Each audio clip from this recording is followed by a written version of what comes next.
Press club प्रांगण में आए हुए सभी मीडिया कर्मियों का हार्दिक स्वागत एवं अभिनंदन।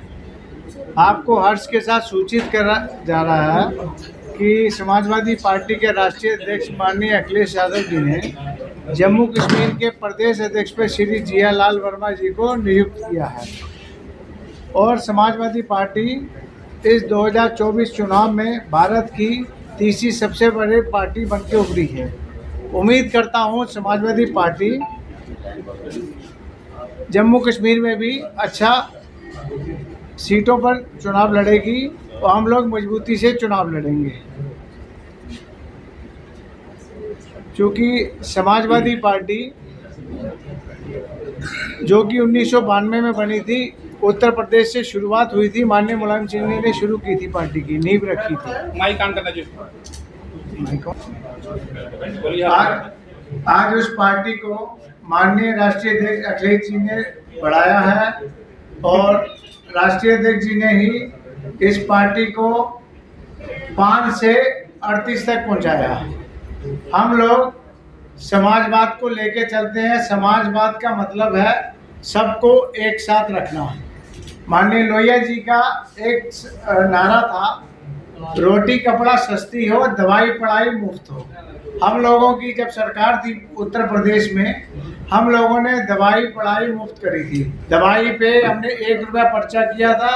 सभी अस्पतालों में जितने भी अस्पताल थे सरकारी, उसमें एक्सरे, ईसीजी ये सब फ्री रखा गया था माननीय राष्ट्रीय। और प्रदेश में कई मेडिकल कॉलेज का बनाने का काम किया था। और समाजवादी की जब सरकार थी 2012 से 17 के बीच में, इसी सरकार ने उत्तर प्रदेश में आपने देखा होगा एक बहुत बड़ा एक्सप्रेस वे जो आगरा से लेकर लखनऊ तक बना 300 किलोमीटर का, उस एक्सप्रेस वे को 21 महीने में कार्य पूरा करने का काम किया और उसका उद्घाटन किया। ये समाजवादी पार्टी की उपलब्धि थी। इसके अलावा लखनऊ में मेट्रो समय 2 साल के अंदर पूरी करी उन्होंने। और इसके अलावा हमारे प्रदेश में, उत्तर प्रदेश में कई हॉस्पिटल बनाए, कैंसर हॉस्पिटल बनाया और कई मेडिकल यूनिवर्सिटीज बनाई, कई कॉलेज बनाए। हम लोगों ने निरंतर काम किया और समाजवादी पार्टी ने अच्छा काम किया था, प्रदेश में सब चीज़ किया था। हम लोग उसी उम्मीद के साथ इस जम्मू कश्मीर में अपनी पार्टी को दोबारा से नए अध्यक्ष नियुक्त किए पार्टी द्वारा। हम लोग उसी पे काम करने का, इनके नेतृत्व में हम लोग सब लोग काम करेंगे। अब माननीय अध्यक्ष जी आप विचार रखेंगे। अग्रवाल साहब, सबसे पहले तो मैं आए हुए मेरे पत्रकार भाई, मेरे बच्चों जैसे हैं, मैं ऐसे सोचता हूं कि आप सब यूथ मेरे जम्मू कश्मीर के, मैं सबका इस दिन पर स्वागत करता हूं। बात यह है कि पार्टियां, सियासी पार्टियां तो इधर बहुत हैं और सभी की अपनी अपनी विचारधारा है। लड़ाई विचारधारा की है और जम्मू कश्मीर में जो अभी विचारधारा चल रही है वो एक मनुवाद है, जातपात है, हिंदू मुस्लिम है और एक कैपिटलिज्म की है,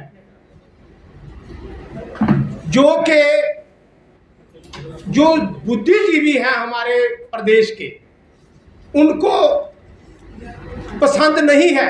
मगर अब बात यह है कि और कोई विकल्प ही नहीं था, तो हमारे आदरणीय राष्ट्रीय अध्यक्ष श्री अखिलेश यादव जी ने हमें ये मौका दिया कि जम्मू कश्मीर में जो समाजवादी विचारधारा है, सेकुलर विचारधारा है, जिसमें सभी लोग बराबर हैं, सभी के हक बराबर हैं, उसका विस्तार किया जाए।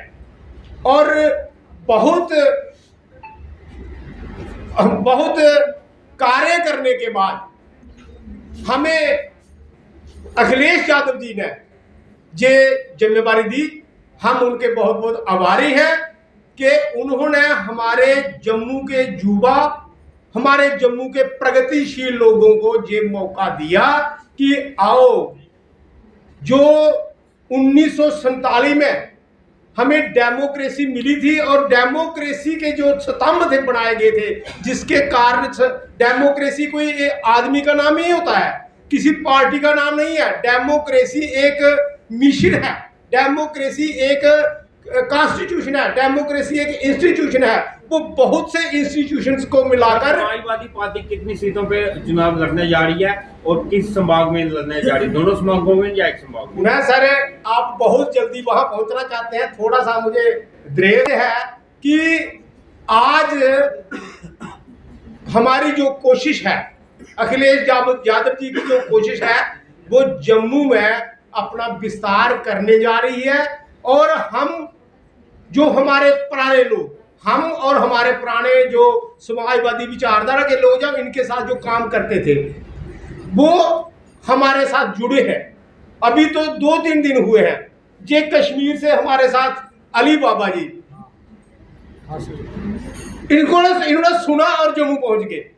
कल की बात है, हमारे साथ है जे हमारे ट्रैक्टर एसोसिएशन के प्रधान हैं आरिफ सर, ये जहां काम कर रहे थे, मगर जब इनको पता लगा आज हमारे बीच है। काफी देर से जम्मू में घूम रहे थे समाजवाद को लेकर, मगर एक उसको मूवमेंट नहीं दे पा रहे थे। और ऐसे ही जम्मू से, कश्मीर से मेरे पास कम से कम 1000 फोन आ चुका होगा आज तक, कल से आज तक, कि हमें भी समाजवादी पार्टी ज्वाइन करनी है। और कम से कम 20 लोग हमारे पास आ चुके हैं। जैसे मेरे छोटे भाई बोल रहे थे बच्चे कि कितने सीटों पर लड़ रहे हैं, 20 लोगों की जो कमिटमेंट है वो हमारे पास उसके लिए अप्रोच हुई है कि आप हमें मौका दो, हम समाजवादी पार्टी का विस्तार भी करेंगे और इलेक्शन भी लड़ेंगे। बात की हमारे राष्ट्रीय अध्यक्ष जी, उन्होंने बोला कि आप पहले जहां आइए, हम एनसी और कांग्रेस के साथ अलायंस में है, पूरे देश में अलायंस में है और हम प्रदेश में भी अलायंस में है। जब हम उनके पास अपने जो कैंडिडेट हैं उनको हम देते हैं लिस्ट, तब वो उनके साथ बात करेंगे और उसका फैसला लेंगे। जितना वो फैसला लेंगे, जिस सीट पर लेंगे, हम उस पर लड़ेंगे और लड़वाएंगे। तो इसके लिए कोई बात नहीं सर, हमारा अलायंस चल रहा है। बात इलेक्शन लड़ने की नहीं थी, बात है कि समाजवादी विचारधारा का विस्तार करना। एक तरफ तो आप कह रहे हैं कि आप अपने 20 प्रत्याशियों को उतारने की तैयारी में है, लेकिन दूसरी तरफ एनसी और कांग्रेस के साथ आप कह रहे हैं हमारा केंद्र में अलायंस है, जम्मू कश्मीर में ऑलरेडी एनसी और कांग्रेस का अलायंस हो चुका है। तो आपके वो जो 20 उम्मीदवार होंगे, उनकी गुंजाइश कहाँ पे बनेगी? सर, आप जो सवाल पूछ रहे हैं उसका धैर्य से सवाल का जवाब ले। हम आज जम्मू कश्मीर में आ रहे हैं, अलायंस हमारा पार्लियामेंट इलेक्शन से चल रहा है। हम अगर आज आ रहे हैं तो आज के हिसाब से ही हम उनसे मांगेंगे, अगर नहीं होगा तब भी हमारा उनके साथ अलायंस रहेगा। भाजपा फिर क्या आप अकेले चुनाव लड़ेंगे? हम फिर चुनाव नहीं लड़ेंगे। भाजपा के